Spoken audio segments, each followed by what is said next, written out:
Salut à tous, ravi de vous retrouver sur canalturf.com pour évoquer les réunions de ce samedi 12 juin. Nous commencerons et nous évoquerons en priorité la réunion 1, celle qui aura pour cadre l'hippodrome de Paris-Vincennes.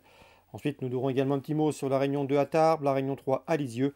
Et nous évoquerons également la réunion 4 à Auteuil. Auteuil qui propose d'ailleurs un beau programme avec plusieurs groupes à l'affiche. On commence par Vincennes, samedi 12 juin. Dans le quintet prix du Dauphiné, j'aime beaucoup le numéro 7, FaceTime, un cheval de qualité qui a fait plusieurs maisons. Il est désormais sous la férule de Dominique Lochneux. Le cheval affiche 9 succès en une trentaine de courses courues. Il reste sur 2 probants de victoire. À Caen et à Borély, pas de problème de corde le concernant. L'autostart, il connaît et cela l'aide. À mon avis, il s'annonce redoutable. Je lui poserai le numéro 3, Francky Satine, un cheval qui a été préservé, un cheval en retard de gain, qui a de la qualité, déjà 16 podiums pour lui. Mais c'est un cheval qui peut être meilleur sur plus long, c'est le bémol et la seule réserve le concernant. Le 5, Philwell, cheval préservé par la famille Lévesque, cheval de qualité.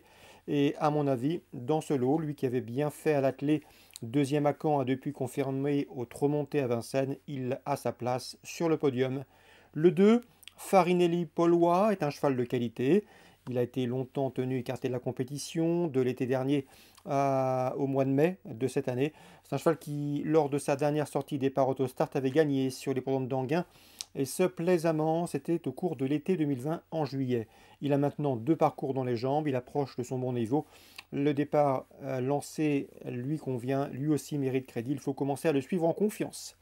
Le 1, Fareggio Menuet, est un cheval qui reste sur des bonnes prestations, sur des parcours de tenue. Et à mon avis, dans ce lot, il peut-être être pris de vitesse au moment du départ. Le numéro 1 est donc un numéro piège, mais vu son potentiel, il a les moyens de conclure dans le quintet gagnant. J'ai ensuite retenu le 13, Formidable Mec, qui devra composer avec un numéro en deuxième ligne autostart, mais c'est un cheval qui a de la qualité. D'ailleurs, lors de ses 6 derniers parcours, il a signé 3 succès, mais également 2 disqualifications. Le 8, dans cette épreuve, c'est Fuego du Mortier. Le cheval reste sur 3 podiums et une 3e place notamment obtenue le mois dernier, fin mai à Vincennes. On garde pour les places, tout comme le 12, dans cette épreuve qui me semble en mesure de bien faire, qui est un cheval en forme et qui a bien fait à Agen et vient de se classer 6e pour sa course de rentrée. C'était sur l'épreuve de Paris-Vincennes. À Agen, il effectue une course de rentrée après plusieurs mois d'absence. Donc attention également à ce numéro 12 pour une 4e, 5e place à Bellecote. Résumé chiffré 7, 3, 5, 2, As, 13, 8 et 12. En canon partant, on citera le 14, Fortuna de Viette. Suite du programme Vincennes, la première, Luc Rollens nous a parlé en bien et m'a dit du bien du 110 Glorieuse Carnois. La jument est en forme, confirme notre montée, elle a couru 7 fois sous la selle, 4 victoires. Elle devrait pouvoir confirmer, elle a de la qualité. L'opposition, pourquoi pas le 6, Grande Copine, qui possède en une 13-8 le meilleur chrono du peloton sur ce parcours, et le numéro 8 également, Grisabelle Avery, qui lors de ses 5 derniers parcours a signé 3 succès et 2 places de deuxième. Le 110, le 106 et le 108. La suivante, Luc Rollens encore, avec le 207. Dans cette épreuve, qui me semble en mesure de bien faire, c'est Early Dream, un cheval qui va apprécier ce départ auto-start. Le cheval est bien, il a de la vitesse, et je sais que Luc Rollens l'aime bien. Le 210, Empire City, reste le point d'interrogation de cette course. Un cheval qui est passé des box de la famille Roussel à ceux de Jean-Michel Bazir dernièrement. Le cheval est très performant sur le parcours de 2100 mètres auto-start. Mieux vaut donc s'en méfier d'entrée de jeu. À mon avis, dans ce lot, il a le potentiel, malgré son numéro en deuxième ligne, il a le potentiel pour faire l'arrivée.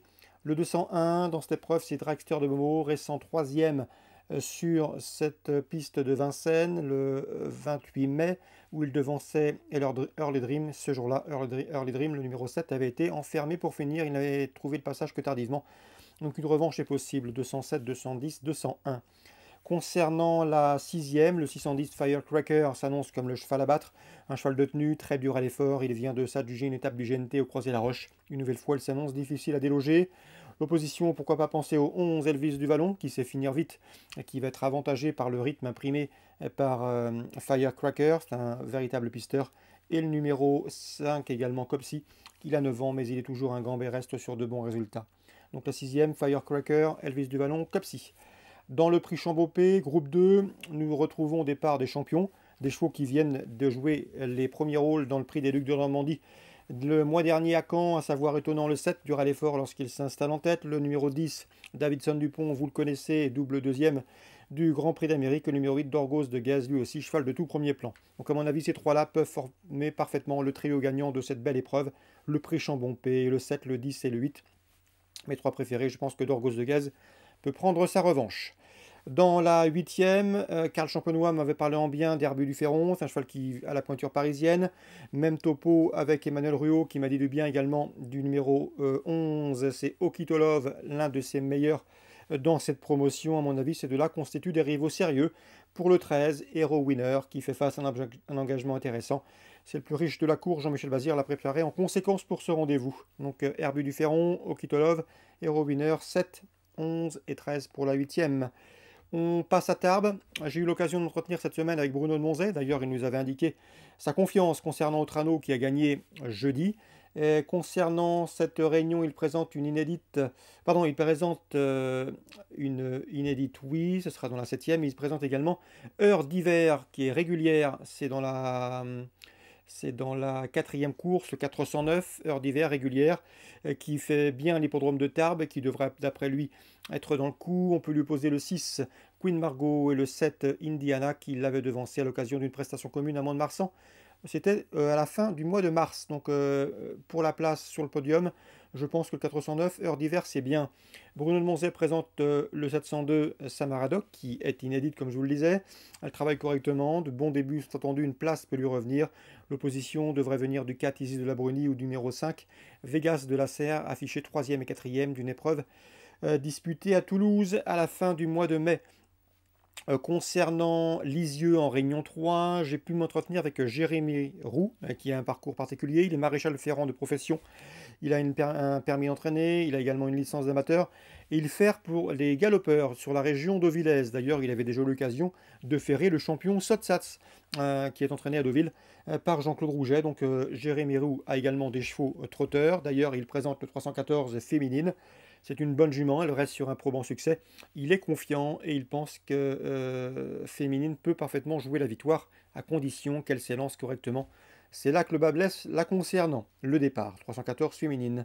René Corbin, pas négatif du tout avec le 507 également. C'est Glamoire, une jument assez autoritaire, assez nerveuse, mais redoutable lorsqu'elle peut s'installer en tête. Elle est dure et peut faire du train. À ce petit jeu-là, elle peut les emmener loin. Elle pourrait bien s'imposer à Bellecote. On peut l'opposer numéro 15. C'est Gracieuse de Lupin qui, sur une bonne fin de course, peut parfaitement mettre tout le monde d'accord. 507 et 515. Auteuil, Réunion 4. Je vous invite à suivre nos pronostics. Nous aurons de belles épreuves. Je vous le disais, le prix d'Abarca groupe 2, le prix des Dragues groupe 2 également, dans lequel j'aime beaucoup Feu Follet, qui avait fait l'arrivée des grands steeplechase de Paris et le prix de la Jousselin l'an dernier, et qui reste sur une chute malencontreuse, il faut le reprendre. Nous aurons également le prix Kestarabas, une épreuve de groupe 3. Concernant Auteuil toujours, sachez que William Menuet m'avait parlé en bien du 801 Let Me Love. C'est une pouliche qu'il aime beaucoup. Ici, elle devra composer avec le top weight. Elle doit rendre du poids, ce qui complique sa tâche, mais elle peut parfaitement intégrer le podium. Elle en a les moyens. L'opposition viendra sans doute du numéro 2, Redness, présenté par l'incontournable David Cotin, qui fait feu de tout bois actuellement. Voilà pour les différentes infos que je pouvais vous transmettre concernant ce programme du samedi 12 juin. En parlant de programme, si celui-là vous convient, likez-le, partagez-le. Nous on se retrouve demain pour une nouvelle émission.